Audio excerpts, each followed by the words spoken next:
Karan, what's up, man? Good to see you. Same here. How are you? I'm doing well, doing well. So today we're going to be talking about doers versus dreamers, right? This conversation kind of started because I was talking about I have friends in my life, and you may be one of these people, so don't take offense if you're one of these individuals. I have friends that have ideas, so many ideas. Every time I talk to them, they've got a brilliant idea about something, right? And then years go by, and they've never executed on a single idea that they ever shared with me. It stays there. That's all it is. And then I've got friends like you who are like, let's just get it done, right? The idea comes, okay, let's start. And we'll start navigating as we go, but we'll just start. Dreamers versus doers. And so that's what we're going to be talking about today. Depending on which one you are, you may enjoy this episode, or you may take a little offense at this one. Thank you for categorizing me into a dreamer. Or doer. Doer. Yeah. Right? Okay. Well, You said I'm a doer, which you're is a doer good. because you're making things happen. No, the interesting thing is each one of us has a doer and a dreamer in us. Right. And we are able to do some things with no inhibitions while we just keep dreaming about other things. Right. Well, and I think let me make an important distinction here. Dreamers, there's two types that I'm talking about here. One type is the dreamer, and I felt like this a couple times where the thought of doing something gave me enough of a dopamine hit that it felt like I actually did it, but I did it. Working out, for example, like I'm thinking I gotta go work out, and then I'm like, yeah, I'm gonna go work out, and then that felt really good, and then I never went and worked out. Yeah. I never got the benefit of actually doing it because the thought of it was just like good enough for me.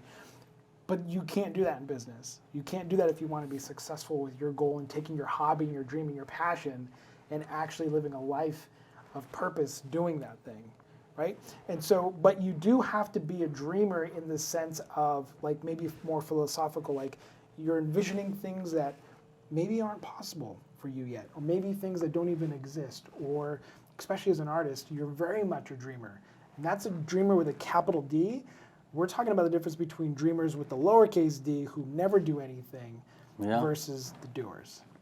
Let me share my personal experience working at Intel, right? When me and my wife, we both were employed at Intel, we had a comfortable life. But then there was a goal set wherein my wife clearly said, okay, we want to be out of the job and then we want to have the same level of passive income that we are making being at Intel. Right. So that was a goal that was set, right? Mm-hmm. So I think that is the first step in transitioning from being like a dreamer to a doer, wherein first you have to have a goal set, and then the goal has to be strong enough, and then it has to be like achievable. Like you need to have good gut feel that, okay, it's going to be achievable in a few years, and then you need to give yourself time to do that. Right. So unless those things happen, wherein you really think that is a totally achievable goal, you think that, okay, it's going to be achieved in such a finite time. Right. There is no way that you can transform yourself from dreamer to a doer, because a lot of people have this insane ideas. I have friends also who talk about, oh, I want to start this restaurant. Whenever they go to a restaurant, they talk about starting a restaurant. Right? They have the idea, right, but they don't pull the trigger because I think that goal that they talk about doesn't have a finite timeline. They think that they can do it whenever, sometime in the future. Yeah. So if they would say that, okay, I want to start a restaurant in the next 2 years or in the next 5 years, then they exactly know if it's going to be done or not. Right, right.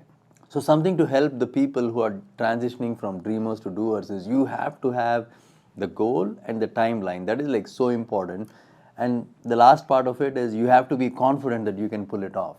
If you don't feel confident, then you need to work on things to get there. Right. No, that's 100% true. And I love what you said about setting a goal. And that can be written down. I'm a big believer in writing down goals. Mm-hmm. Even if it's just like one little sentence for my goal. I don't know. What do you think? Is writing your goal down important? Is like 100%. Yeah. People do write goals, and then now I've seen this a dream board or a picture. One of my tenants here in our office, I went into her office. Her entire wall had the pictures of Paris and Australia and all that. And then as soon as I saw it, I didn't even need to ask her any question. I exactly knew where she's going with this. I like. Oh, so that's another part of it. Not only is it writing it down for yourself, but sharing that with other people Yes. is huge, right? It's huge. So what are some of the benefits that you find from taking the goal inside your mind and sharing it outwardly with those around you? What are some tangible benefits that somebody can see from that? Because people around you that you are interacting with, there is a good chance they want to see you successful, 100%. right? They should, and if they don't, then you need to find a new group of friends and people to be around. Of course, yeah. So if you are among the people who want to see you successful, then it is very imperative that you are going to share your goals with that group so that they can help you achieve your goal. Goes back to what you said a couple episodes ago about not being a secret agent, right? If no one knows what your goal, your passion is, no one's going to offer you the help that you need. Yeah. And I had a business coach, Mike Bastian, who taught me that years ago. And he said, Shane, if you never ask for help, no one's ever going to offer it because they don't know that you need it. You need help, yeah. Especially what I've learned, the more outwardly successful you appear to be, whether you are or not, the appearance, what we put online, we always put our highlight reel. Obviously, everybody's got things that they're going through in the back end. But as your business grows and you become more successful, whatever that definition means to you, people can assume that you don't need the help that maybe you once did. And what I've learned is I still need as much help as I did in the beginning. Maybe the help is different now, right? So maybe the help isn't, hey, could you help me, for example, get my first couple of clients because I'm trying to learn to be a photographer. I've got that down. That's not my issue now. The issue now might be, hey, can you connect me with a marketing agency that's looking to have somebody like me referred to their clients, right? Which is a very different help, but it's something that I didn't need help with in the beginning because I wasn't even there. But not being that secret agent is so important and valuable. So much. And also, we all need to, it's easier to preach than practice, but we all need to stop being fearful of failure. The only way you can learn things well is when you keep failing, and you can't be fearful that, okay, if I start this business, what if I fail? What's going to happen? And then it's going to just throw you into that pessimistic gear automatically. True. Yeah. So then you have to make sure that you are not fearful of that. Only then you can have goals that you are really aspiring to go for. Well, and if you're one of those individuals that feels overwhelmed by the idea of starting something because of that fear of failure, I would say break it up into smaller pieces. And that goes back to your other point where you said, look at things that you can actually accomplish, right? You might have this big goal in this dream. Let's take let's say starting a real estate brokerage, for example, right, in your case. So you got this goal of starting a real estate brokerage, and that requires you to have admin staff, and you've convinced other agents who are also wanting to be entrepreneurs to be a part of your team, right? Which is a very solo thing, but you're saying, hey, do it together with us, and we'll do more together. And that's very difficult. And maybe you're scared of that whole process, so your first step is, you know what I'm going to do? I'm going to convince one person to be a partner with me, right? And you start doing transactions with one person. Or maybe you say, hey, I'm going to work on the sales and I'm looking for somebody who wants to do buyer side stuff. And I'm going to start referring to you and we'll work together that way. Or developing a relationship with somebody who's a transaction coordinator who can start taking some of that stuff off your plate. So you're taking bite-sized chunks out of your bigger goal and you're accomplishing those. And then I'm a big believer in celebrating your little successes. So once you accomplish, and I'm not talking about like a day later, a week later, the moment you accomplish something that you're proud of, that was on your list of to-dos, even if it's like an internal high five, you're like, yes, I did that, right? I think celebrating that is so important because that gives you that little dopamine hit that says, okay, that worked out well. Let's see what else can work out well. And then you take the next little step. Yeah, and also, a lot of times, when you're trying to go after a goal, it's not like a switch of a thing between what the other stuff you do versus this goal, right? You have to completely become a positive person overall. Especially I'm talking about starting a business and you want to be disciplined with your goal and all that. I would say as a successful business person, you have to be disciplined at everything else, like being organized, let's say. Okay. Right, being organized, and then having a ritualistic way of how you do things. Okay, you wake up in the morning, every time, the first hour, you have to figure out your goals for the day and go after them. Things like that. I'm just throwing some examples. Yeah. But if somebody has inertia to go into the right path, I think the very first infant step is to be positive. That's huge.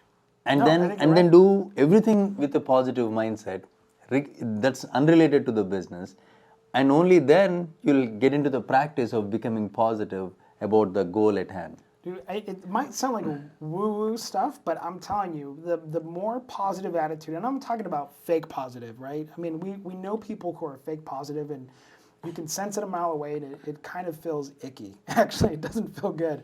But people who are truly, genuinely passionate and excited and positive about something in their life, it's so intriguing, man.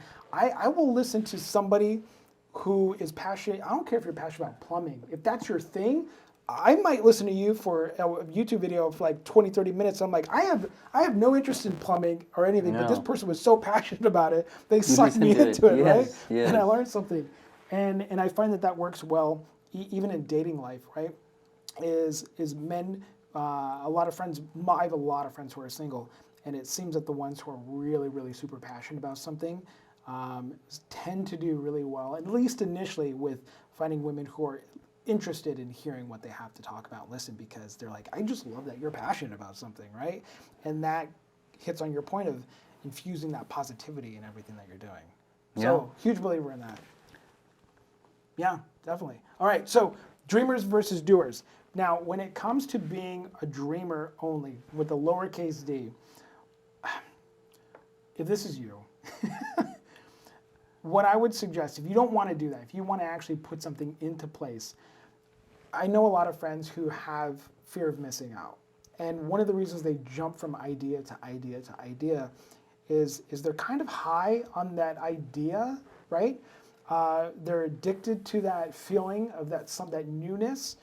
But if they committed to one specific thing, they have to say no to a lot of the other stuff. Yeah. And when you do that, sometimes that fear of missing out can kick in. And when I decided to become a photographer, there was a lot of things that I was saying no to. And that's where that passion and that positivity about what I chose to do became so important, because it had to be strong enough for me to say, it's okay for me to say no to other things that are also good, because this is going to be great. Yeah, that's a terrific point. I think there is lot of things that goes into the human mind. It's complicated by itself, but the best way to do it is to get to your goal and then get into action. Okay, so let's say that somebody is making that first leap. What are some concrete things? We talked about writing the goal down. 100%. Okay, we talked about having a positive mindset, right? Yeah. So let's say that you've done that. Not being a secret agent, meaning that you're going to go out there and you're going to start telling people, hey, this is my goal, this is what I want to accomplish. Let's start with like somebody who wants to start a business. We'll just start with a really generic idea, and you haven't opened it up, you haven't done anything yet. Some small things that you could do is go get the domain for your business. Yeah. That's you putting money down, yes, right? And it's that's super an exciting simple. thing. Yeah. Get the domain. Go to Google and get the Gmail. Don't get it, like for example, shanebaker@gmail.com. No. Shane@shanebakerstudios.com. Go get an email like that. Those are little tiny concrete steps that you can do that can take you out of that dreamer with a lowercase d and start saying, okay, now I'm actually doing something. Yeah. Right? What are some other things that they can do to kind of push them along that path? They have to try to connect with people who are doing what they aspire to become. Join the Facebook groups, then send going into LinkedIn and see how other people are doing, checking out the competitors' websites, and then checking out the reviews of the competitors' websites to see what are the challenges that they might be facing in servicing the customers. Right. So all of that is going to help you craft your mindset on how you are going to move forward. Okay, so now I'm going to share, if you're a photographer, model, makeup artist, stylist, the way that we can kind of explore that world at no cost to us is you go to local meetups, right? We did a ton of these. In fact, I even started a group back when I first started photography, and it was just an opportunity to bring photographers together. There was no money exchanged, and you were just shooting with other people who, many of them were brand new, first time, many of them have been doing it for a long time, it's just always been a hobby.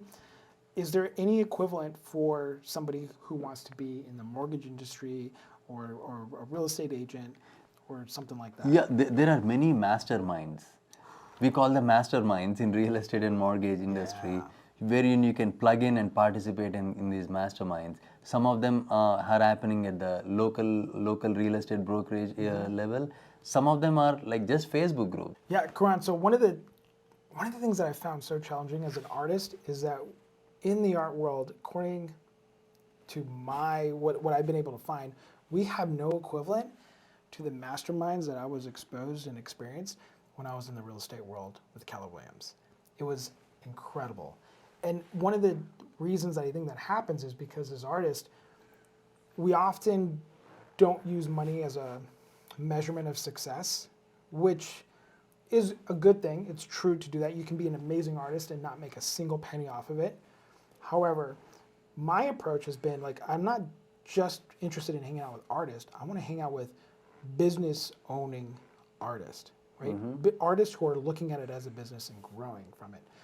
And when you do that, you have to look at the numbers. You have to say, okay, what field am I really playing in?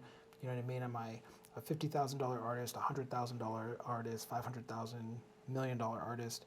Where do I fall on this spectrum? And who are my peers that I can learn and kind of rub shoulders with? And in photography, there's really no equivalent to that. And I really wish that there was. But I don't know, maybe if you're interested in putting together something like that or joining something like that, maybe I'll put something like that together. So shoot me an email, Shane@ShaneBakerStudios.com. We'll talk about it. That's a terrific opportunity. If Shane is going to start a mastermind for the artists, I would just attempt to become an artist just to join the mastermind. Thanks, brother. I appreciate you, man. All right, brother. Have a good one. Thank you.